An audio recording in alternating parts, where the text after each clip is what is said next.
السلام عليكم متابعي قناة مطبخ رقية. كنتمنى يلقاكم هذا الفيديو في اتم الصحة والعافية. اليوم غنشارك معكم هذه الحلوة ديال دوازاتي سهلة واقتصادية وغتنال الاعجاب ديالكم.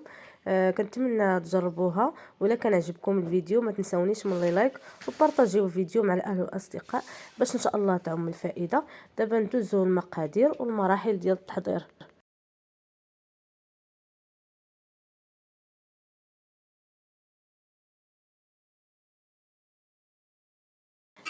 بالنسبه للمقادير غادي نحتاجو 125 غرام ديال الزبده، هاد الزبده مارغرين، وغادي نحتاجو كاس العنبه ديال سكر سنيده، واحد الساشي ديال الفاني، غير التنسيم وصافي. يمكن لكم ديروا قشور ديال الحامض وقبيصه ديال الملحه، واحد الكاس العنبه ديال زيت نباتيه، وغادي نحتاجو بيضه وصفار بيضه.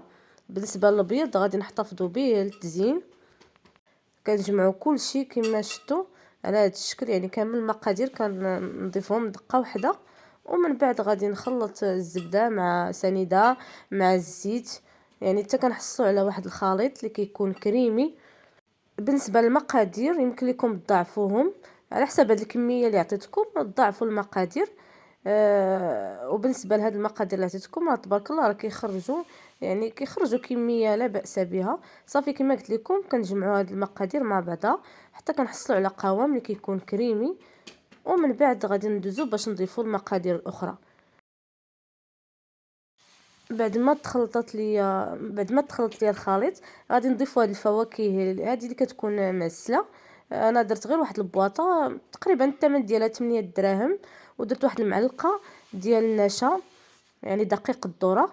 صافي وكنخلطو مزيان، يعني حتى كتوزع لينا هاد الفواكه معسله في الخليط. وغادي نبدا باضافه الدقيق. بالنسبه للدقيق دائما كما كنقول لكم كيبقى على حساب النوعيه ديالو.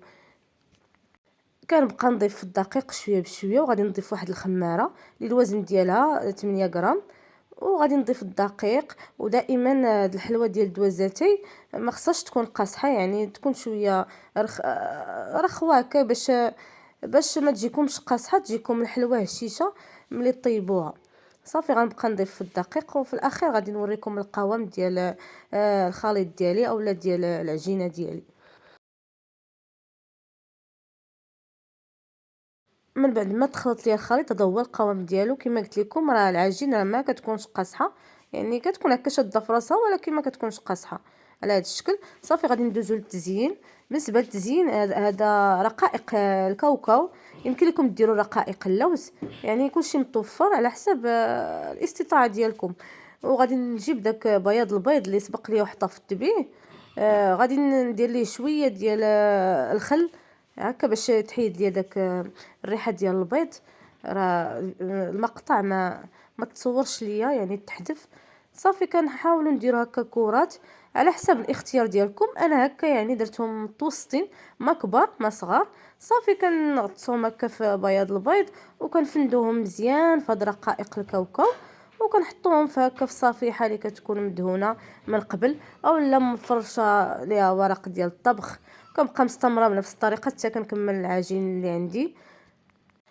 وغندوزو باش نشارك معكم يعني الطريقه ديال الطهي في الفرن.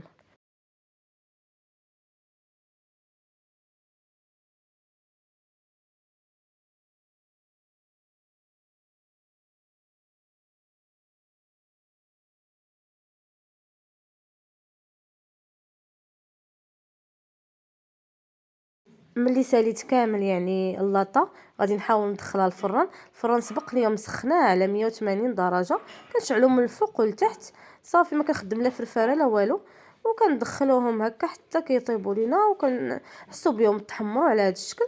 صافي وكنحيدوهم كما شفتوا راه تحمروا. انا بالنسبه للحلوه ديال الدوازاتي انا كتعجبني تكون محمره.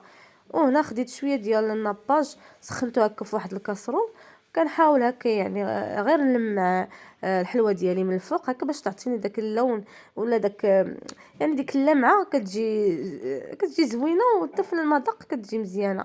صافي على هذا الشكل غير كنحاول هكا نلمع هكا من الفوق غير واحد شويه. صافي وكنقدمها لكم بالصحه والراحه. كنتمنى يعجبكم الاقتراح ديال اليوم وتجربوه. حلوه سهله كما شفتوا، ما فيهاش بزاف ديال المكونات، وبامكانكم تستغنيو على الفواكه المعسله وديروا في بلاصتها الزبيب. واهم حاجه راه كتجي الحلوه يعني هشيشه، وكديروها في الفم دغيا كتذوب. جربوها وغادي تنال الاعجاب ديالكم. ومن بعد ما قدمتها لكم على هذا الشكل، قطعت لكم وحده باش تشوفوها كي كتجي. كتجي هشيشه ودغيا كتذوب في الفم. غنبقى نعاود لكم هنا في الهضره، ولكن الصراحه راه كتستحق التجربه. جربوها. كنتمنى يعجبكم الفيديو ديال اليوم، وبسلامه عليكم. نتلاقاو ان شاء الله في فيديو جاي ان شاء الله، وشكرا على المشاهده.